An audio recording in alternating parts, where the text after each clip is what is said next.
The Supreme Court takes on social media. Whatever site can't decide that what this political candidate is saying is disinformation. We don't want that on our site. A decision to be reached on the regulation of social media platforms. Training underway as the Heat come back on the court for the new season. And fighting with style. So we have to make sure we educate. Education is key. We educate everyone. How a community comes together to show support for breast cancer. These stories and more coming up on Newsbreak. Hello, South Florida. I'm Marley Bondar. I'm Valentina Gaspari. Today it's Monday, October 9th, 2023. Live from the Lee Caplin School of Journalism and Media in North Miami, this is Caplin News. War in Israel this morning after a surprise weekend attack. The Biden administration moved quickly to deliver weapons to Israel after the attack from Hamas caused hundreds of casualties. After 48 hours of fighting, Israel's military says it has retaken control of all communities around Gaza. Israel's officials say they are attacking Gaza with strikes aimed at Hamas and Palestinian Islamic Jihad targets. It's taking us more time as we expected to get things back into a sort of defensive security posture of people coming in and also defending the communities. The Palestinian Health Ministry says women and children are being killed and held hostage. New videos from Hamas attack during a music festival show fighters shooting as hostages at close range and a woman being led away. Supreme decisions expected out of the nation's high court. In the area of social media, reporter Alexandra Howard from Caplin's DC Bureau is in Washington this morning. Behind me, the Supreme Court justices will soon preside over Florida and Texas laws seeking to take away restrictions on how social media companies can censor content on their platforms. And those companies are striking back. This all started after NetChoice LLC, which is an organization representing big-name social media groups like Meta, sued Florida's Stop Social Media Censorship Act and Texas's House Bill 20. The tech group reasons they have First Amendment rights for editorial judgment on what users post online. I spoke with Howard Wasserman, a professor at Florida International University's Law School, on how this case can possibly impact what social media users see. There's no way to keep off advertising pornography and, not the joke is Nazis, porn, and ads. And also would create some problems for the websites themselves because there would potentially be different rules applicable in different states. So they can the sites could kick people off in some states, but not in others. Wasserman also says that the potential risk of widespread disinformation could blur the lines with letting politicians freely post their thoughts on social media. Florida law, in fact, is specifically is about protecting candidates for political office from being removed from the site. And so the idea is that Twitter or Facebook or whatever site can't decide that what this political candidate is saying is disinformation. We don't want that on our site. The Supreme Court has not released a date on when they will hear these cases, but it's among a list of other cases to watch, such as racial gerrymandering and gun possession. Reporting from the Supreme Court for Caplin News, I'm Alexandra Howard. From the Supreme Court to the basketball court, the Miami Heat's plan to return to the NBA Finals begins at this week's training camp. Caplin's Anthony Cruz is in the control center this morning.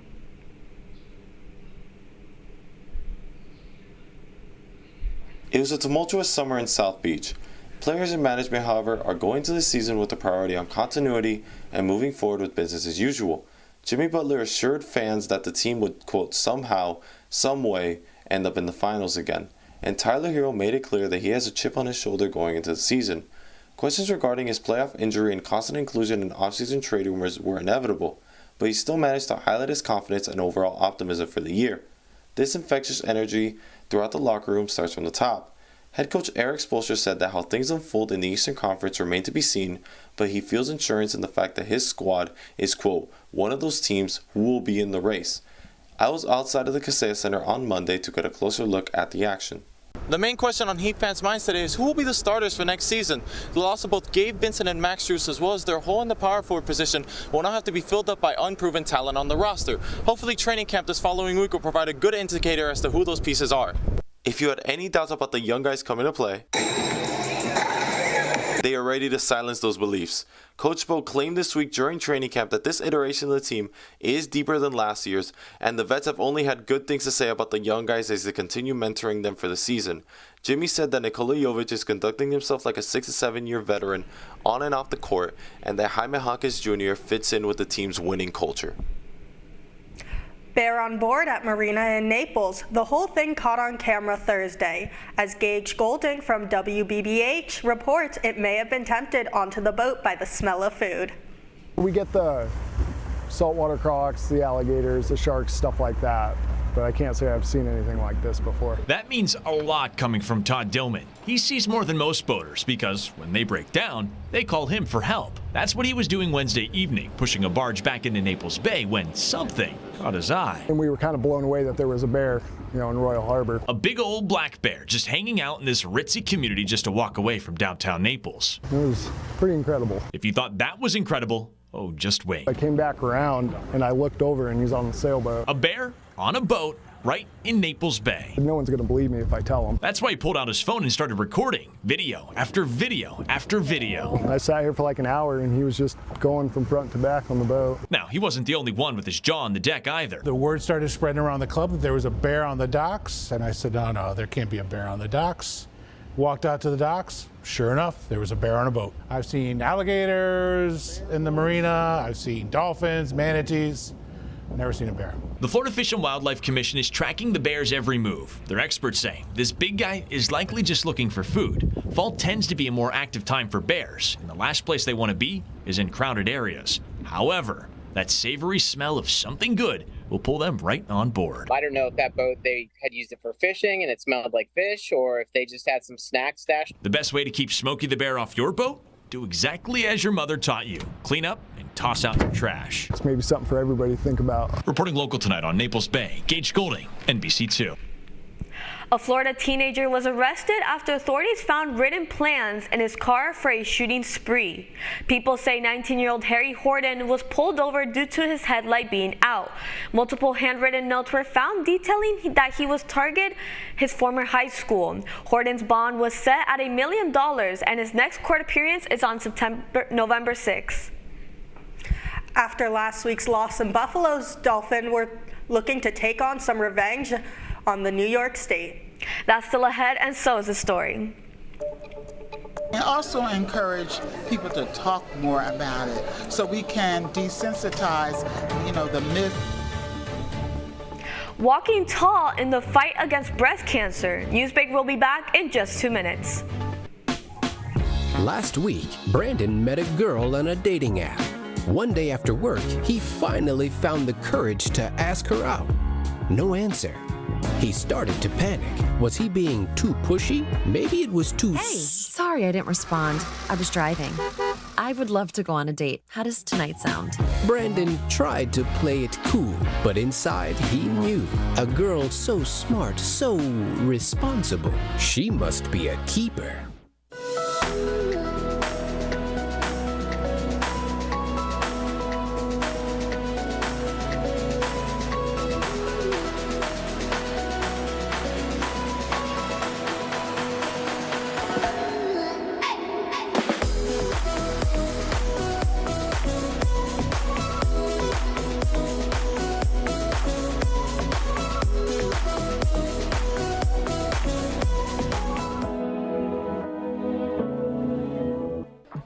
How do you know when you've made the right decision?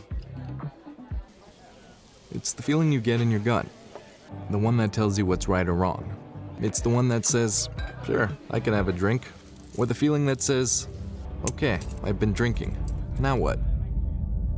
It's the voice inside you that says, I'm buzzed. Better leave the car when it's time to go. Plan ahead. Catch a sober ride. Buzz driving is drunk driving. Every day, millions of people are connecting. and even though we're over overcoming obstacles, watching each other's backs, and banding together. we should still make an effort We should still make an effort to get to know each other. on a deeper level. Father, Cosplayer, mentor. actor. It's time we take a step forward It's time we take a step forward. Come together. and discover How accepting our differences can make us stronger.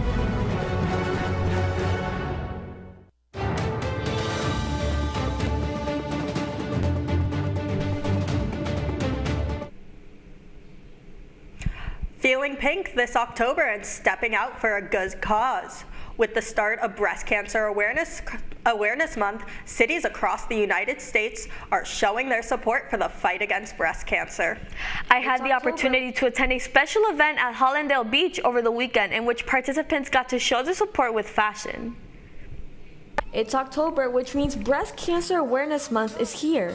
People of all ages came to show their support at the annual Breast Cancer Walk-in event at Hollandale Saturday. It was started by just keeping our women of the community informed, but it grew so where individuals, as you can see, one of the participants, Fire and Desire, they also joined in as well with their motorcycle group, of course, of women, but just to, inform and keeping everyone abreast. The event, hosted by the Hepburn Center and Fire and Desire, not only raises awareness but also honors breast cancer survivors, those who are fighting, and those who passed away. As participants came together to walk the fight, they did so with a little hint of fashion, with stilettos. It was their brainchild to say, okay, let's rev it up. Let's add some kind of fun to this, which is let's add stilettos. Medals and bottles of water were given to everyone at the finish line. Fight, cure, and win.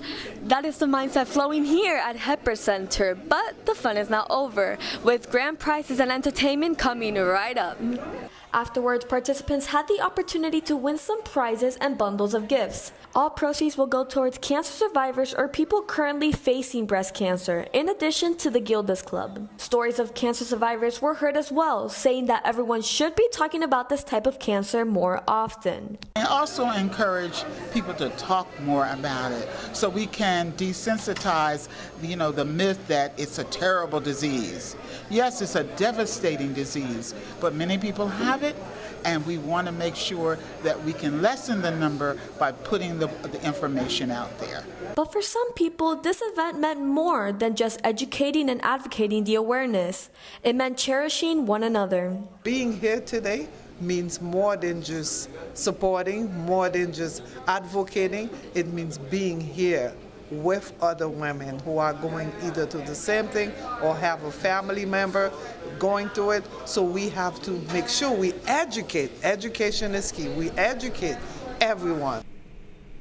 After the Bills took a loss in London, everything was laid out for the Finns. Win at home and take over sole possession of first place. Miami hosted the New York Giants at Hard Rock Stadium. Despite turning the ball over 3 times, the Dolphins turned the football game into a track meet. With explosive plays from Tyreek Hill and Devon Achane, the final score was Giants 16, Dolphins 31. The winless Carolina Panthers visit South Florida Sunday and play at 1 p.m. You're watching Newsbreak, and we're coming right back.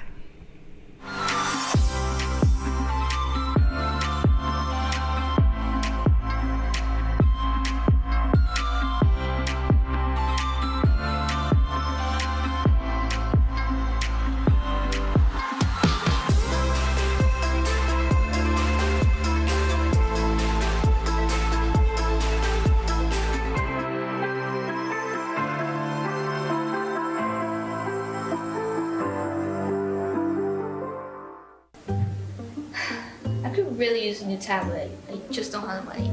Let me ask you something. Do you have a Pell Grant? Yes. You do know you can get a free tablet, right? Did you say free? Yeah, free. It's simple. And the application is done in the store. I could really use a tablet. Go get one. Another satisfied customer. Stop by Panther in the Graham Center at FIU MMC today to speak with one of our associates to get your free tablet. Type 2 diabetes can have a big impact on your life. But how can it be prevented? Well, the first step is knowing if you have something called prediabetes. Take the 1-minute risk test today at doihaveprediabetes.org.